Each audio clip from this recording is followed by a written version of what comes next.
Bienvenue aux plus de 500 abonnés qui sont désormais sur la chaîne.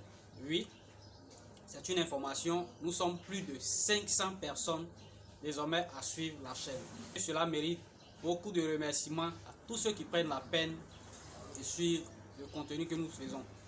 Bien que ce ne soit pas avec grands moyens, parce que c'est juste avec un téléphone que je fais les vidéos, et c'est juste quand j'ai des petits bouts de temps, quand j'ai des petites pauses, que je fais des vidéos et que je les montre rapidement. Il n'y a pas de grandes applications de montage, c'est juste le minimum nécessaire pour que l'information passe.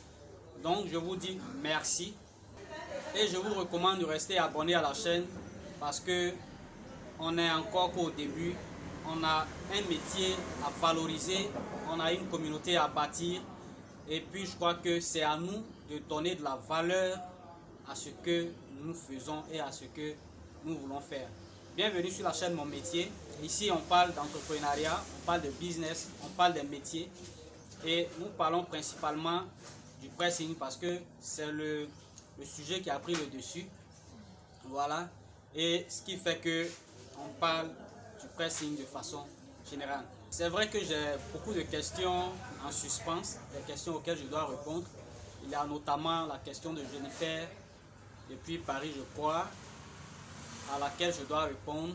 Mais je crois que, vu le nombre important, le nombre croissant d'abonnés, je crois qu'il est nécessaire que je donne un peu les mises en garde. Parce que beaucoup de personnes demandent chaque fois comment il faut faire pour s'installer, comment il faut faire pour se lancer dans ce métier,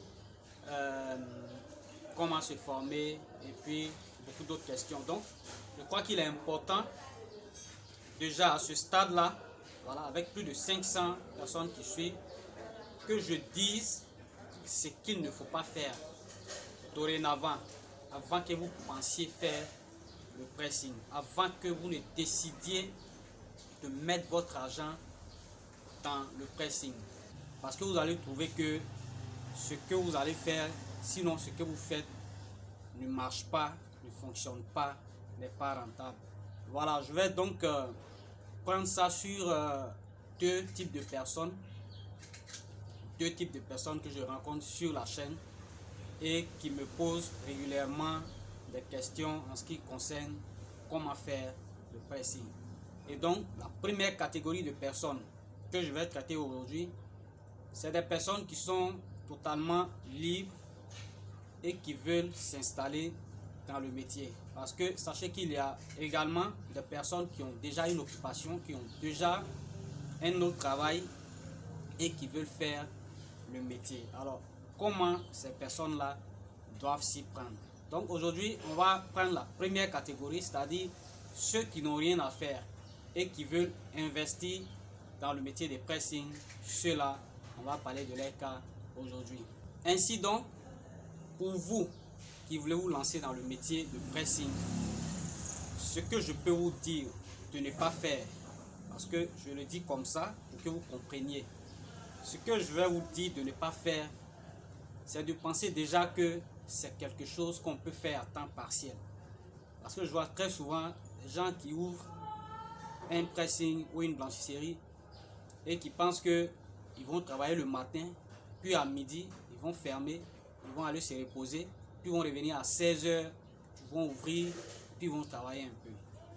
Alors là, si vous travaillez comme ça, je vous conseille d'arrêter, de ne pas travailler, de ne pas gaspiller votre argent, parce que ça ne va pas marcher, ça c'est clair. Et cela ne concerne pas seulement que le pressing. Si vous voulez faire quelque chose, quoi que cela soit, il faut que vous soyez prêt à le faire de façon pleine. Parce que les gens pensent que les gens sont si paresseux, les gens n'aiment pas travailler, et les gens pensent qu'il suffit d'ouvrir un petit magasin quelque part, et puis bon, on vient, on travaille de 8 h à 10 h, puis on va se coucher, on se repose un peu, parce que voilà, ceux qui ont besoin de vos services, ils vont attendre, parce que c'est eux qui ont besoin de vos services, ils vont attendre, quand vous allez revenir, ils vont venir, et puis vous allez faire leurs vêtements, et ils vont partir. Après, vous allez refermer, parce que vous êtes fatigué, vous allez partir vous reposer encore à 13 heures, vous allez faire la sieste, et puis vous allez revenir, et puis voilà. Ça, c'est la mentalité des Ivoiriens de façon générale. Et c'est ce qui a fait qu'on a entrepris beaucoup de choses par le passé qui n'ont pas marché.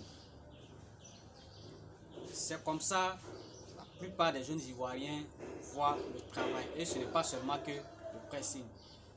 Le fait de faire la sieste est tellement ancré dans la tête des gens qu'ils pensent qu'ils sont obligés de faire la sieste l'après-midi. Ou bien qu'ils sont obligés de faire la grasse matinée. C'est pourquoi certains ils viennent au travail à 9 h, ils descendent à midi, ils font la sieste, ils reviennent à 15 h, puis ils descendent à 17 h, parce qu'on a dit que le travail, c'est à 8 h, ça commence, ça finit à 16 h, à 17 h. Toi, tu n'as encore rien. Tu n'as rien. Et c'est toi qui penses que tu dois te reposer à 13 h, tu dois faire la grasse matinée, tu dois dormir tôt, parce qu'on dit il faut au moins 8 heures de sommeil par jour. Qui a dit ça? 8 heures de sommeil là, qui a dit ça?